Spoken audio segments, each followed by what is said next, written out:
Welcome home, brave hunters. I'm Ash. This is HeroQuest, and this is Folklore, the Affliction, a game designed by Will Donovan and Nick Blaine, published by Greenbrier Games in 2023. This game is for 1 to 5 players, ages 14 and up, and a session should take 60 to 90 minutes, although we all know the more players you have, the longer that number is going to be, generally. Folklore, the Affliction is a dungeon crawler that actually has quite the varied amount of settings, including outdoors. It features a cooperative campaign requiring no game master, including solo play, 6 stories with multiple paths and endings, over 13 hours of replayable content. Customize your character with an archetype, focus and branching paths, unlock abilities, prayers, and rituals for defeating challenges both in and out of combat. Discover over 100 unique items, equipment, and ancient artifacts. This anniversary edition of the game comes with 72 standees. Now I'm loving the gothic horror art vibe on the cover. Let's see what's inside of the box. And nothing under the lid. This is a fairly heavy box. This is a much heavier box than a lot of the boxes that I have, especially of this size. And this is our standard 11.5 inch by 11.5 inch box. So we're bound to have a lot of cards or literature or a lot of cardboard in here. We have our rulebook showing the anatomy of character cards and character booklets, conditions, effects, and statuses. There's a lot. There's a lot of positive statuses. There's a lot of negative statuses. Encounters. We can do something called squeezing in here. Large foes are allowed to squeeze into spaces smaller than themselves as long as a quarter of their miniature or token is within a valid space. When they do, they receive a -5 might and -5 defense. A foe will squeeze only if there's no other way to reach their target. And they treat spaces they squeeze into as hazardous. Sight is determined only from spaces that can normally occupied. I see a couple of slightly off translation errors in here. It's nothing too egregious. Swarms have other behaviors and do not receive penalties. Weird. I do like that that's a thing. I'm thinking it quite fortuitous, synchronicitous, that I happened upon a page that contains a mechanic I've never seen before and would like to see a lot more often. Large miniatures going into 1 tile wide spaces. Maybe we'll look at that again later. Awards. On death and dying. This is important. When a character reaches 0 vita, they are dead.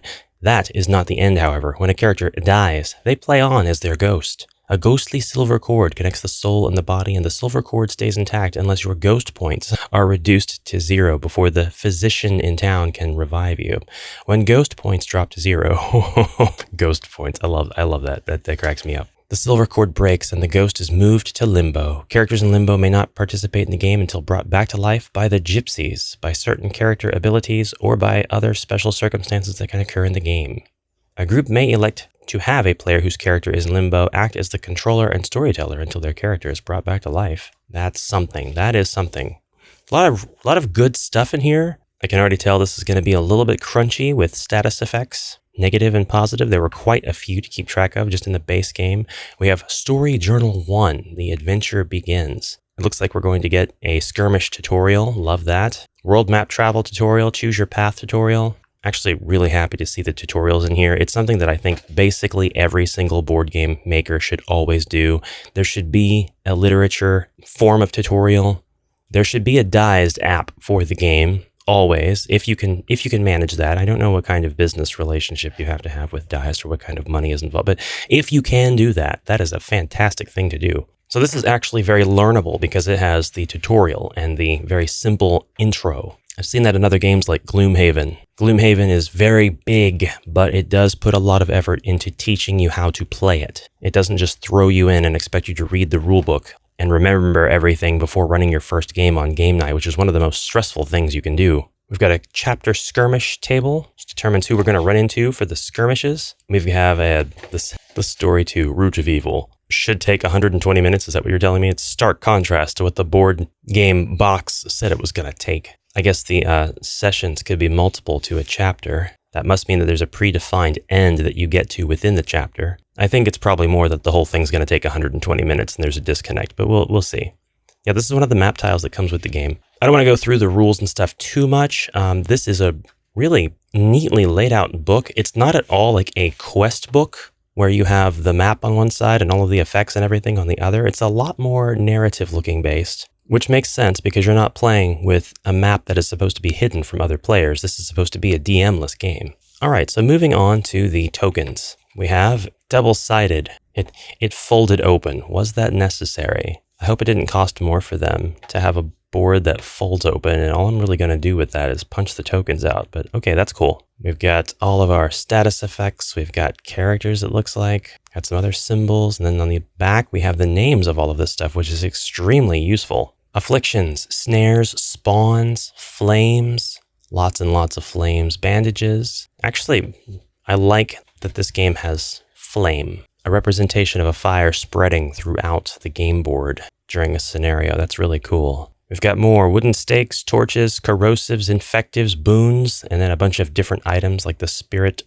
of wine. I thought that's what that said. Spirit of wine? So like brandy? All right, we're getting into some meaty stuff now. We've got doors and we've got these portcullises. We've got some boulders. And here are our large enemy tokens, I suppose. This game does not come with miniatures, as I hope I mentioned. It's all standees, and it looks like it's going to be tokens for some of these as well. Angry Mob, Abomination, Otherian, Angry Bat Swarm, Colossal Dark. I see magnifying glasses. I'm getting a lot of Arkham. No, not Arkham Horror. Mansions of Madness vibes from this thing. We've got our character standees next. Unfold that, and we've got the Exorcist, the Avenging Madman, the Archaeologist, the Arcanist, the Telepath, and the Witch Hunter. And these are our characters, our archetypes, our heroes, as it were, questing away in this world of horror and gothicness. For enemies, we've got rabid wolves, night stalkers, moon priests, strega, and vampires. I wonder if the strega are kind of like ghouls. Werewolves, of course, restless spirits, gargoyles, highwaymen, witch hunters. Oh, the ghost versions of all of your characters. That's very handy. I'm glad they did that. Really cool. The Undertaker. You know, I've heard stories about this guy, about how he was able to climb the ropes and launch off and pile drive his opponent. We've got Bruja, which it's a recolor of the Strega. That's cool. They used recolored art. They've got Nosferatus in place of the vampires. No, I don't have a problem with that at all. Recolors are a classic way to get more enemies into your game. As a millennial, I grew up playing video games where this was standard practice. As you progress through JRPGs, the monsters that you fought would eventually make a return as recolors, and they would be stronger versions of themselves. So all of that is perfectly acceptable and fine for me. Okay, it looks like despite this box's weight, it still has one of those Fantasy Flight valleys in it. No, this game was not made by Fantasy Flight, but this is the infamous Fantasy Flight Valley. This box actually still has some weight to it despite being empty, and it is indeed empty, so it's just a good quality box.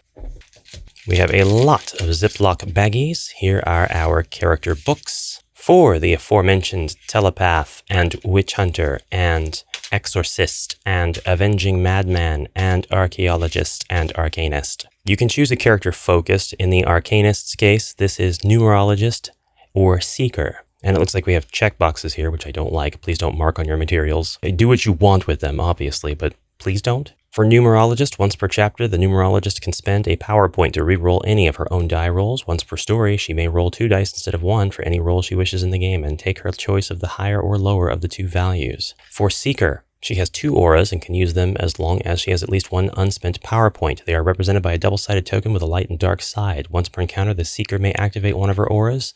Each is aura 1 and lasts 4 rounds. The light aura is a circle of protection, giving her absorption 1, and a few other buffs. The dark aura causes 1 damage to all foes that move into the aura on their turn. We have starting abilities for the hero. We have location extras. Interesting, actually, really interesting. Don't know what this means. I mean, I'm going to learn. Deep dives into this sort of thing are beyond the scopes of the presentation and unboxing videos. But this is interesting. Our character book giving us the starting abilities and something called location extras, wherein we have a cost, and then we have items, and then descriptions of those items. Then we have something called a lore tree. It looks like the lore is kind of our experience point level. So in this lore tree, the very topmost entry here, lore 100, AP nothing. Choice 1, gain +1 to any skill, or choice 2, gain +2 max Vita. At 200 lore, our AP is +1. Discard a ritual to recover all power points, or discard a ritual to force a foe to lose their next turn, and so on. At 350 lore, as a ghost, gain +5 defense and +1 max ghost points. And all of our characters are going to have similar abilities and boons and buffs as you lore them up, so to speak. It looks like they all get the extra ghost defenses at 350 lore. So this game is counting on you to basically become a ghost. This sounded ominous, I'm sorry. Just a tasty little desiccant packet, you know? Just reward yourself with a little snack, just as a little treat sometimes. So this game is counting on you to basically become a ghost. The equipment pack. I've seen a lot of expansion material, or I can't exactly say expansion. It's more like they are first-party materials that are sold separately for the game. And I've seen packs of cards that represent items and stuff that are only called out in the booklets. And I don't know if it's exclusive to the base game at all, or if it happens in the base game. I know that it happens in the expansion for this. You have a lot of items that are only like named, called out in the texts. You don't have cards for them, and then there's a whole deck of cards that they sell. And right now, I mean, as at the time of this video, it's only a few bucks to grab them, but they're marked down from like $10 to $15, something like that. And I don't know, that sort of thing should really come with the game, unless the intention is just to get you used to not having cards and just writing things down, which is a really classy experience. And then the cards are just provided as an option to probably a big demand for them, or else they wouldn't have made them. We have the power/ghost point tracker, which is numbered from 1 all the way to 20. We have a lot of those, and then we have the left foe tracker, the top foe tracker, the right foe tracker, and the bottom foe tracker. There are 10 of these ghost point trackers. I wonder why. Let's look at the item cards. The equipment pack. We have all kinds of different categories of item. They are not sorted in any sense of the word, but the categories are consumable, enhancement, weapon, and protective. I just realized that all of these cards are numbered in the lower right-hand corner, which is great. That is a great feature to have, but they are actually sorted in order by these numbers, so maybe that was on purpose. So those of you who have Folklore, the Affliction experience, you can tell me if that was actually a really bad move, taking that deck apart like that. I didn't make it all the way through. Here I was clowning on them for not being sorted, and I probably just sorted through a pre-sorted deck and messed it up, but I wanted to show you the categories of the items, so I have no regrets. These are all weapons. The bladed fan that has Razor 1. You roll 1 4-sided die. It's one hand, and I would assume this means melee. 75 coins. Keyword, gambler, purchased at the Tinker. Let's compare and contrast to the next weapon, which is 100 coins, has that same symbol for what I assume to be melee. One-handed, you roll a 6-sided die plus 1. This is a 4-sided die plus 1, not times 1. So you roll the 4-sided die and you add 1 to it. Roll a 6-sided die, add 1 to it. I like that, it makes sense. Triple Dagger is the name of this. It also has the keyword of gambler, and it is also purchased at the Tinker. Sacrifice your act and pass Trickery 4 to avoid the next attack made against you.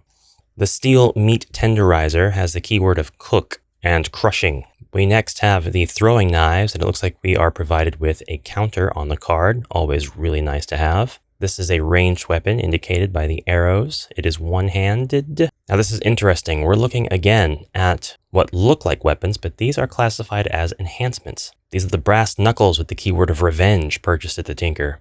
When your main weapon misses during a melee attack, you still inflict 1 damage to the target. Here's a satchel, +4 to the number of items you can carry. So we've got to track our carrying. The weightlifting belt, which gives us 2 might and is equipped to our waist. The steel-toed boots with the keyword of explore. Exhaust to make an additional attack against your current target. 1d4 + 1 damage. You're fighting away, and you miss with your main weapon, you hit with your brass knuckles, and you decide to exhaust your steel boots card so you can give him a good old kick. I'm on board with the combat so far. The wide leather belt gives us +4 might to our waist. The Ankh key, once per story, automatically succeed at any search roll or a skill check roll that unlocks a door. Interesting. Robes of the Enchanter go around the chest or neck, reflect a ranged attack back at the foe once per story. And I want to be done, but I gotta show you the rabbit's foot. Exhaust for the story to gain the lucky status for 1 map. These are examples of consumables. I found balm, makeup, and salve with keywords gambler, explorer, cook. You may avoid corrosion damage for 1 chapter.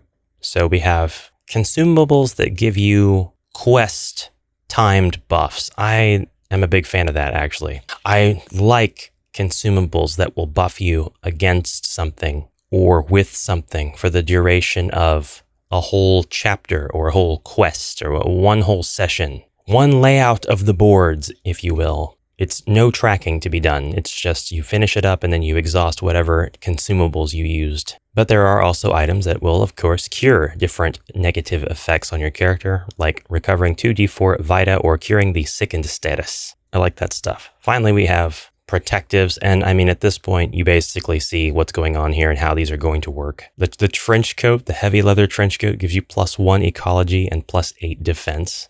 Now, with numbers already scaling into like +5 and +8 right from the get-go, I would say there's going to be a lot of number crunching later on. I cannot wait to get to the part in the booklet where it's like, do not, in all caps and in bold and in italicized and underlined, do not shuffle the equipment pack. Now, actually, the very last card here gives you rules on the equipment pack. It's a physical replacement of the text-only character journal items and companions. So this is something that just comes with the game. So I don't want to spread any misinformation. I apologize for the segues here, but I did see that there are equipment packs you can buy separate, so they must be for the expansion to Folklore the Affliction. I'm aware of one expansion, and it must have a lot more of the text-only descriptions. Unless otherwise specified, equipment cards function exactly like items or companion cards, except they cannot be found randomly and can only be used by the character who has the listed keywords on their card. If using custom characters, equipment cards may be purchased by any characters who possess those keywords. Okay, I like that a lot. So you will be doing some deck searching, so that's why you won't want to shuffle these. It's probably going to say, the store in town has items EQ 43 and 46. I don't know, moving on. We have the items deck. These are basically the same thing in form, fit, and function as the items in the equipment pack, but these are things that I'm sure you'll be able to find randomly during your quest, so I'm not going to spend any time going through those. Suffice it to say, I like how they're laid out. I think they make a lot of sense, but at the end of the item deck, we get some tarot cards. Tarot cards like the Wheel of Fortune. Each ability costs 1 extra power point to use. Or the Empress, you have a maximum of 3 power points. Or Judgment, you may not gain positive statuses. Statues. You may not gain positive statues. That translation. These are debuffs. These are negative things that seem to outweigh phase or turn gained good things. Next up, we have abilities. And it looks like the format of the card is the same as the items, which I can appreciate. There were some choices to make with the categorization of all of these. Categorization. I haven't had all of my coffee yet, okay, bear with me. We've also got companion animal cards, which I'll go through, and companion militia, prayers, rituals, and items, more items. These items don't look particularly special. I wonder why they weren't with the other items. Our prayers are going to be abilities, right? No, these are different. These are different from everything else I've seen so far. Banishment, help the ethereal find their way home.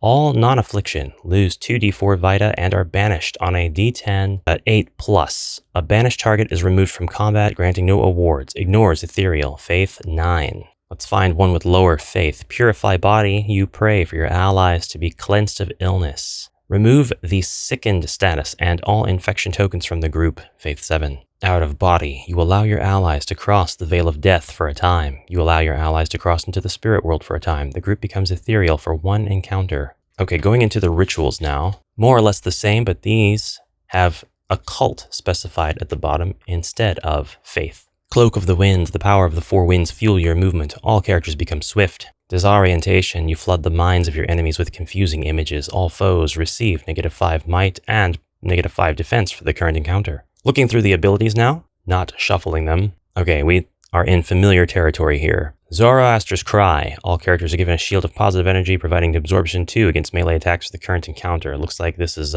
ranged or can be ranged once per fight. It is an active ability. Perhaps it has a cost of 4. And we've got some keywords up here, Mythos and Holy. Next up for World Traveler, those keywords change to Explore, Martial, and Revenge. So I would guess that only characters who have these keywords will be able to use these abilities. I don't see that information on the character books, but we still have a few more things to go through. Forbidden and Holy is Cleansing. Remove the cursed or the transformed status from one character. It's active, it has infinite uses. It's maybe something that can only be used to characters who are adjacent to the caster.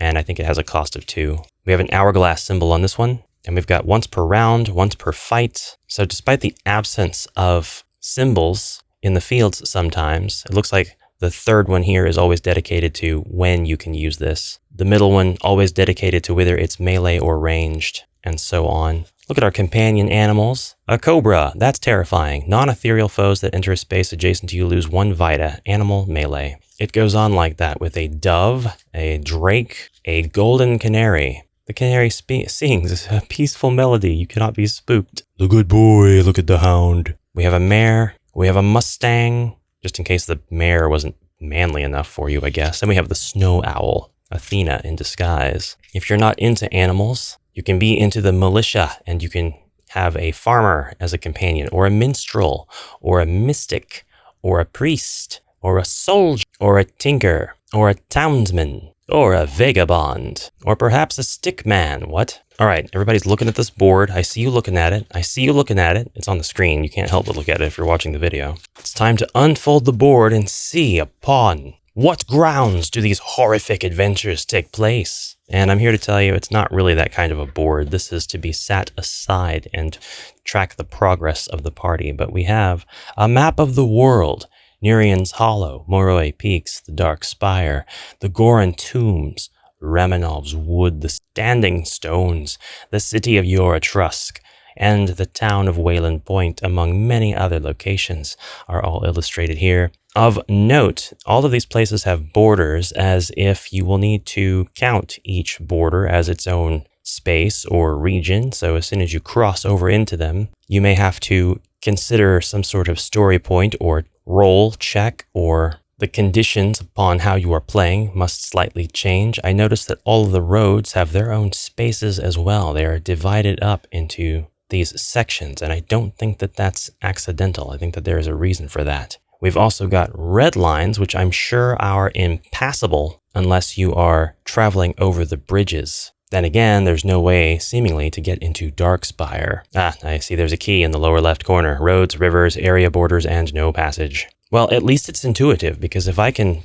make correct guesses as to what's going on, then it must be intuitive. All right, we've got monster boards next. We won't be too much longer. We've got the Bat Swarm, and the amount of Vita that the enemies have is going to change depending on how many players are playing. So with like 2 players, we've got 12. Here are their stats: Dusk, Twilight, Midnight, Nightmare, how much might they have depending on what time of day it is or what mode of play, seeing as how we have different times of day. And then Nightmare, I guess there could be like a Nightmare Hour or a Nightmare Moon. Defense of 38 and a Stride of 5. The defense is probably like their hit points, basically. No, that's the Vita. Why? Why such a high defense? What the heck? Lore 15 and 3 coins.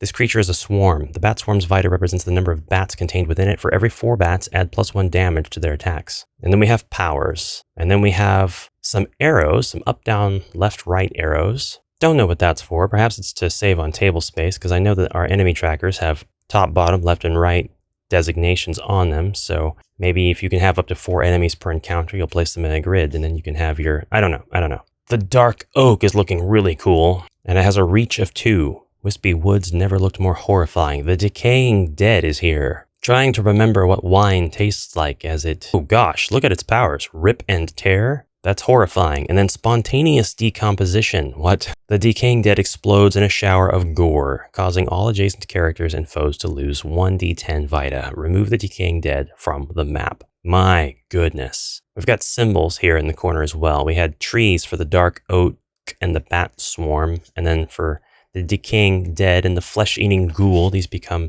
Teefies. Yum, yum, yum. The Gargoyle has a little fire emblem stamped in the corner. Gargoyles are immune to abilities that contain the psychic keyword. The Highwayman, the Angry Mob, the Mad Druid, the Moon Priest, the Night Stalker. Have I left anyone out? Oh yeah, and don't forget Taz. I'll give you like 50 cool points if you got that reference. These are the maps upon which we will be adventuring in this gothic horror adventure. Gothic horror is my description of the game. It does not claim to be gothic horror. This is the large cavern. These are 10 by 10 inches size of the sheet, and then the tiles themselves are ever so slightly less than a full inch. Basically, they are 15/16 of an inch, and you know that this is true before you even measure, because you can see that there is a visible border of about 1/8 of an inch maybe across the whole sheet. So if it's 10 by 10 and you can see that there's 10 by 10 tiles, the sheet's 10 by 10 inches, and you can see 10 by 10 number of tiles. Those tiles are either going to be to the border and be true 1-inch tiles, or they're going to be slightly contained within and be less than 1 inch. This doesn't really matter, but some people might ask for compatibility with other games reasons. Here is the forest path. Really liking that each of these maps has the name, but just like really, really small in the corner. Appreciate that. I also appreciate the designation here, so it makes it really easy to share what kind of adventure you're going on or how to set up a given adventure. The art is really nice. The perspective seems fine. Here's the farm. And if we were going to spin this around, because I might be sitting on the other side of the table, I don't feel like that's too immersion breaking at all. I think that that's a fine perspective to have. Directly above, it seems, with things projecting sort of away from the center, leaning ever so slightly away. So yeah, I really like that. And yeah, I'm kind of picky about details like that. Next up is the cemetery. And yeah, what I was saying before, everything's kind of Legend of Zelda 1 for the Nintendo style of perspective, and it remains consistent. Our things are slightly away. Then as we are directly overhead, they point up directly towards us, and then our stuff leans the other way away. So it looks good no matter where you're sitting on the table. I had a big problem with Talisman 5th Edition's board because of the weird perspective that only made sense when you were sitting on one side of the board. It's not something that matters really, but it is strange to look at when you're playing the game, if you're me. The Earthen Passage, lovely little narrow dungeon. You can have all kinds of surprises in here, and then you can get into the big boss room. Or perhaps you can achieve some sort of objective in here, and then the big boss crawls out of this well, which is a horrifying thought, and then you have to leave before he catches up to you and gets you and pulls you back into his well. This is the Great Hall, not to be confused with the Goat Hall, followed by the Chapel. We have natural entry and exit points, but they're not in the same places on every map. It's through the center of two sides on this map, and then on this map it's off center, only on one side. So you could link these up, but they're not always going to take up the same amount of space on the table. The open road, which has openings on almost all of the 10 squares on either side of its sheet. 8 out of 10. 8 out of 10 ain't bad. This is the Alchemist's Laboratory. A proper dungeon tile because we have 2 tile-wide entries on 3 sides of it. The road to the building, and there's the building. The marsh, actually really like this tile, this sheet a whole lot. The standing stones, this one's weird. It's a bit foggy, a bit blurry. The image is a little bit lower res, it looks like. It looks like it was zoomed in some. I don't know, I don't like it. It's a stark contrast to the tomb, which is crystal clear. You can see a lot of details. Wish that they would, and I mean I really wish that they would size details like coffins on these maps with careful consideration. Make them as immersively as close to the size of the miniatures or standees or whatever involved as they can. I guess the standees are just going to have to be considered exaggerated or large versions of the characters traversing the maps. The circular tomb, the dungeon, and wow, this is kind of an homage to every dungeon crawler I've ever seen. You've got entry room here, great room here, and then 2 side rooms. Cells, not exactly a Super 8 motel. The spirit world, I like that. The tower top, I like that too. The castle grounds, you know, this is all starting to remind me a little bit of Loki battle maps. The cave tunnels, I will say I'm okay with the art, like I'm absolutely fine with the art and the layout of the maps and the configuration of how there are blocked passages versus places that you can go. All of that's great designed, in my opinion. The actual material upon which this is printed, it's a bit flimsy. It's a bit wah wah wah wah. That was the last one. That's how I chose to end that segment. And we also have something that you don't see too often. We have road events, and then we have a variation of them called off-road events. The road events are going to be drawn when you're on the road of the map that we looked over, and you'll always know them by the blue bookmark. But read the appropriate section. This is either going to be day or night. If day, shortcut. We were told of a shortcut that would speed our journey through the land. Keep this card and discard it on a future turn to avoid drawing a road event card. Or night, doppelganger. A dark form passed us on the road. And then there was one more friend among us. A doppelganger takes the shape of a random character. The group must skirmish with it. The skirmish counter set to 1d4. Its attacks cause 1d4 damage. Roll a d6 for each hit against it. On a d6 4+, instead of reducing the skirmish counter, the real character is hit. I like that. You could draw some inspiration from that. Another one is oppression. The day was gloomy and aggressive and nothing seemed to go right for me. The leader must pass Nerve 6. On a failure, either lose 1 positive status or become cursed. But at night, possessed, we came upon a body, laying across the road, its lids abruptly opened, revealing jet black eyes. Skirmish with a poltergeist. It must be a pretty nasty enemy for it to be the night version of the event, something that's already pretty bad. The off-road events are a little bit different in that they are double-sided, and they're double-sided because you have a choice to make. We'll look at a couple of them, but I'm going to give you a spoiler warning first, and I'll read you the off-road event instructions. When movement ends on the world map and the group is on an off-road space, in other words, not on a road space, they must draw an off-road event card. These cards usually pose a greater risk for the group, and the balance is weighted to the negative. Moving through off-road spaces is usually a good shortcut and sometimes required to achieve an objective, but there is risk. Off-road cards are double-sided with important information on each. Because of this, they should always be drawn from the bottom and used cards placed beneath this cover card. This prevents you from revealing the result of choices you are sometimes asked to make. The front of the card provides a narrative and a choice to be made by the characters. Once a decision has been made, the leader then flips to the back of the card, which provides the outcome for the choice made. Do not read the outcome for the alternate choices, as this will spoil the surprise for future games. So we will look at one of them, which is called Night Lights. You get the lore on one side. As we traveled at night, we saw several white lights bobbing slowly in the air ahead. And we had to make a choice. Choice 1, investigate the source of the light, or Choice 2, hide in the darkness. It is safer than pursuing the unknown. So, which one of these things did you choose? We'll go ahead and flip the card and look at the consequences of our choices.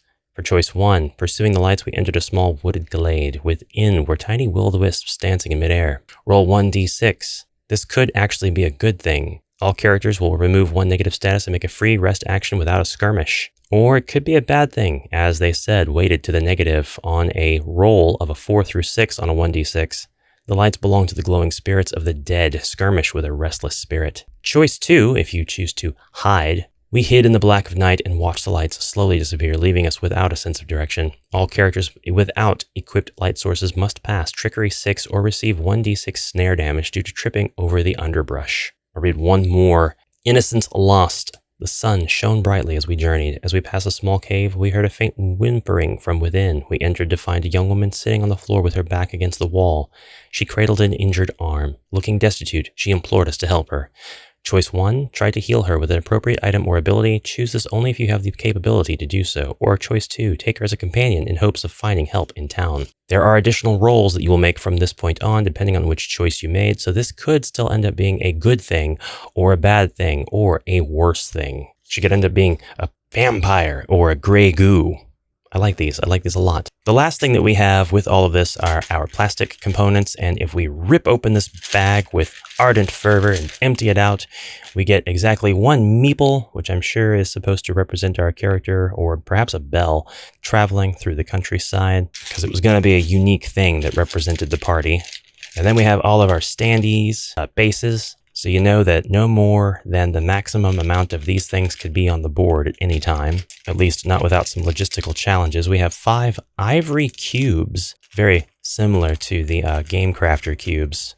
And I say that they're similar to those, but I mean, cubes like this have been around for a long time, so I'm not saying that they invented them or anything, but that's what I think of when I see cubes like that. And then we have a bunch of dice. We have 2 red, 2 ivory. They're not exactly white. They have a really cool speckled effect on them. I like that. Went the extra mile to make them spooky. And then 8 black dice. Very standard fare TTRPG dice. So you'll be doing a lot of different kinds of checks as you go through playing Folklore, the Affliction, which does not come with a tape measure. That's all the time I have for unboxing and presentation. I would like to learn how to play this and do a little bit of a presentation on the playthrough at a later time, as always. We'll take a look at the assets in detail in another video and compare them with another dungeon crawler to see if this is something you might want to get for homebrew potential. Some of you may decide that it's worth it for the maps alone. Still, others may want to find out what kind of mechanics you can borrow from this system